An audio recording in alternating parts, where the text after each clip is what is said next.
Hello everyone, कैसे हो आप सब। उम्मीद करता हूँ आप सभी अच्छे होंगे और अपनी बोर्ड की तैयारी बहुत अच्छे से भाई कर रहे होंगे। तो चलो देखो, आज एक इम्पोर्टेंट क्वेश्चन और लाए हैं आपके लिए। पहले वाली वीडियो में मैंने आपको क्लोरोबेंजीन में क्लोरीन की ऑर्थो पैरा डायरेक्टिविटी को समझाया था। ठीक है, आज ऐसा ही एक बहुत इंपॉर्टेंट क्वेश्चन है। देखो, क्वेश्चन है क्लोरोबेंजीन का, ये भी 2023 में आया है यूपी बोर्ड में।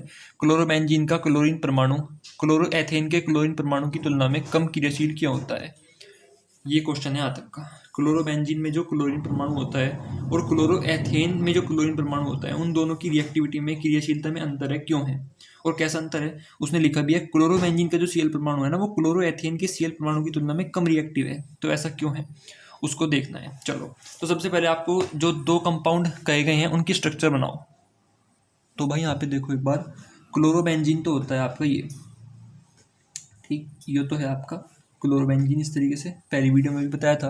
और ये जो है आपका ये CH3 CH2 Cl, ये आपका क्लोरोएथेन, ये तो है क्लोरोबेंजीन और ये है क्लोरोएथेन। ठीक है, तो देखो, ये जो क्लोरोबेंजीन है, इसमें जो क्लोरीन एटम है वो कम रिएक्टिव है इस वाले क्लोरीन एटम से। ठीक है, मान लो ये क्लोरीन एटम 1 है और ये क्लोरीन एटम 2 है, तो 1 जो है, वो जो 1 वाला क्लोरीन एटम है वो कम रिएक्टिव है 2 से। तो ऐसा क्यों है, इस बात को हमें यहाँ पे एक्सप्लेन करना है। तो देखो भाई, 11वीं में कॉन्सेप्ट पढ़ा होगा आपने, resonance directly proportional to stability. जितना ज़्यादा रेजोनेंस होगा उतनी ज़्यादा स्टेबिलिटी आएगी। और एक बात ध्यान रखना, जितनी ज़्यादा स्टेबिलिटी आएगी, जितनी ज़्यादा स्टेबिलिटी आएगी उतना रिएक्टिविटी कम होगी, उतनी रिएक्टिविटी कम होगी।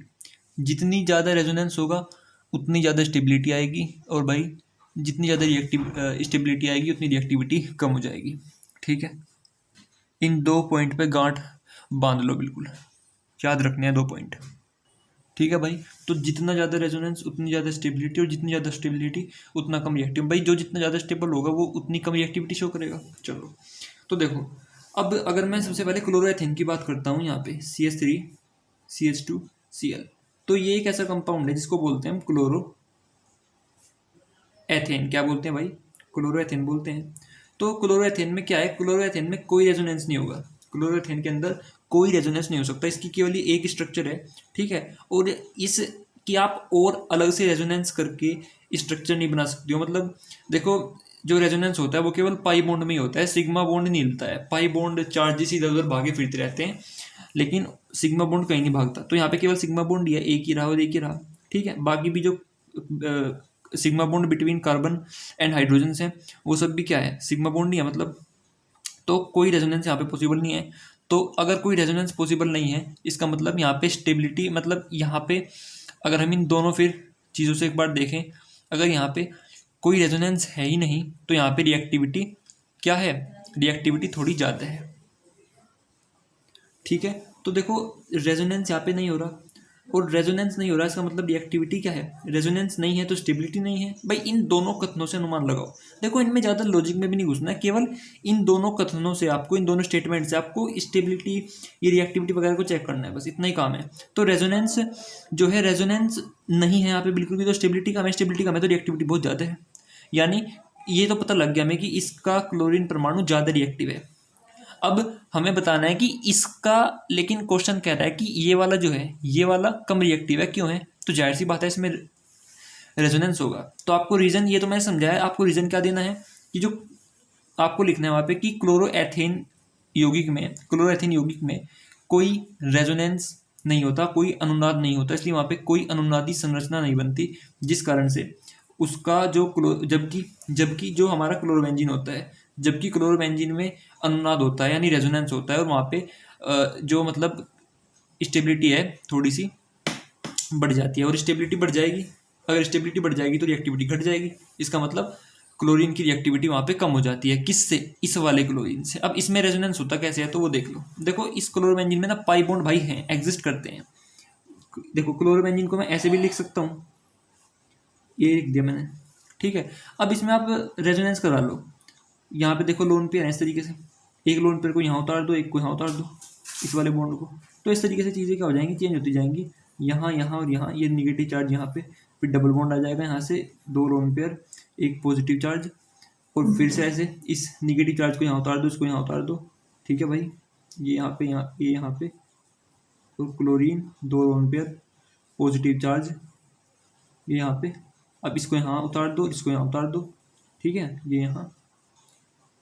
तो यहाँ पे आप लोग इस तरीके से आप देख सकते हो कि क्लोरोबेंजीन में पाई इलेक्ट्रॉन्स हैं, पाई बॉन्ड्स हैं, जिस कारण से यहाँ पे क्या हो रहा है, रेजोनेंस हो रहा है। इसको यहाँ उतार दो और इसको यहाँ उतार दो, अब क्या हो जाएगा, ये इस तरीके से हो जाएगा, ठीक है, इस तरीके से हो जाएगा, और ये बॉन्ड वापस वहीं पे पहुंच जाएगा। क्लोरीन पे पॉजिटिव चार्ज खत्म और बाकी 3 लोन पे ज्यों के त्यों।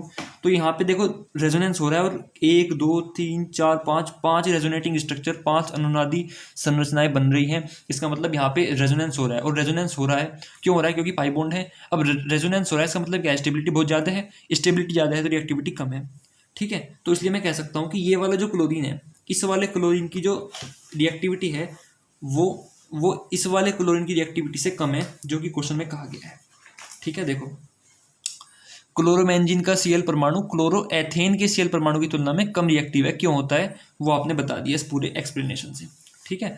तो आपको वहाँ पे हिंदी में लिखना होगा कि क्लोरोबेंजीन का क्लोरीन परमाणु क्लोरोएथेन के क्लोरीन परमाणु की तुलना में कम क्रियाशील होता है, क्योंकि क्लोरोबेंजीन में रेजोनेंस के द्वारा यानी अनुनाद के द्वारा अनुनादी संरचनाएं बनती हैं, जिससे वहाँ पर क्लोरीन का स्थायित्व बढ़ जाता है, जबकि क्लोरोएथेन के अंदर कोई भी रेजोनेंस नहीं होता, कोई भी अनुनाद नहीं होता, इसलिए वहाँ पे ये वाला जो क्लोरीन है ज़्यादा स्टेबल नहीं हो पाता। तो बस यही रीज़न है, आपको लिखना है और फिर बाद में लिख देना कि इसलिए क्लोरोबेंजीन का क्लोरीन जो परमाणु है, क्लोरीन परमाणु क्लोरोएथेन के क्लोरीन परमाणु की तुलना में कम क्रियाशील है, ठीक है। बस इन 2 कथनों को, 2 स्टेटमेंट को ध्यान रखना, आपका क्वेश्चन हो जाएगा, ठीक है। और इस क्वेश्चन में ना वो ऐसे भी दे सकता था, यहाँ पे क्लोरीन की जगह दोनों जगह ब्रोमीन जोड़ सकता था, दोनों जगह आयोडीन जोड़ सकता था, इस तरीके से, ठीक है, वही बात पड़ जाएगी फिर भी। तो थोड़ा सा कॉन्सेप्चुअल आपको होना पड़ेगा। तो मिलते हैं आपसे नेक्स्ट वीडियो में एक ऐसे इंपॉर्टेंट क्वेश्चन के साथ। भाई इन वीडियो को जितना हो सके देखें, शेयर करें अपने 12th बोर्ड 2024-25 के लिए। तो मिलते हैं आपसे नेक्स्ट वीडियो में, धन्यवाद।